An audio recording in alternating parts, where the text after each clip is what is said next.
For someone who's really struggling at work to pray, I find it so hard to take time out at lunch time to pray.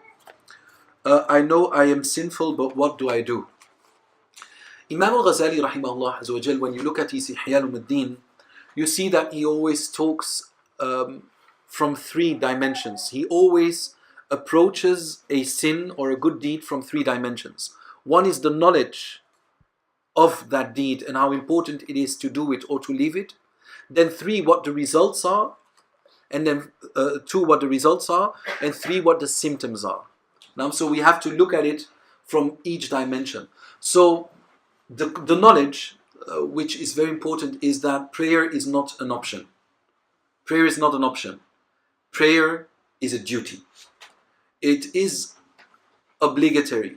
And our scholars are very harsh on people who delay prayers without a reason. Allah subhanahu wa ta'ala tells you, I want you to meet me between then and then. This is when you have to present yourself. And now you are saying, not you, I'm not talking about the person in question. Then you are saying, you know what, I don't have time for you. This is what you are saying with your deeds. Not now, I'm hungry. Not now, I'm watching some television. Not now. So the first thing we have to do is, how would you feel if you have an appointment with someone between 1 and 3 and that person wouldn't show up? How would you feel? If you call someone, he doesn't call back. Allah subhanahu wa ta'ala calls us 5 times a day.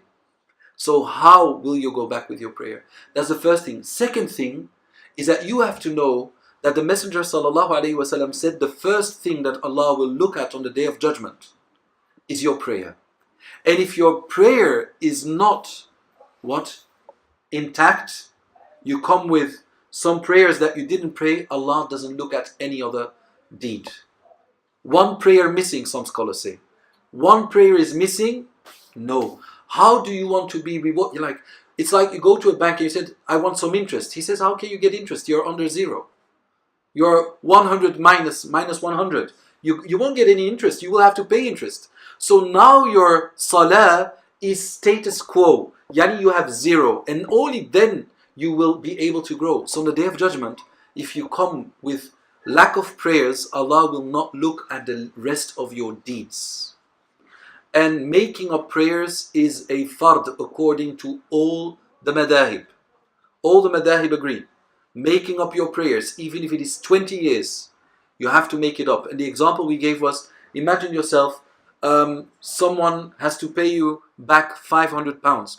And you meet him and he says, I'm not going to pay you back. And you ask him why. He said, because you are friendly and generous. This is what we do with Allah. I'm not going to pay him back. He's generous. You're not the one to decide. So now, one is to know that if you do not pray your prayers, or you pray them too late, that this is not just a sin. It is one of the biggest sins. But it is because we live now in the midst of people that don't respect prayer that we think that we're doing all right even if I pray too late. It doesn't work like that. Inna salata kanat ala al-mu'minina kitaban mawquta. It is on a prescribed time. So how are you going to do this? Well, even if eating doesn't take that long, does it? I mean, eating a banana, how long does it take? 30 seconds? An apple? What? A minute, that's 2 minutes. You still have 23 minutes during your break. So there is no reason not to pray. There is no reason not to pray. Unless you are talking about not having a prayer space.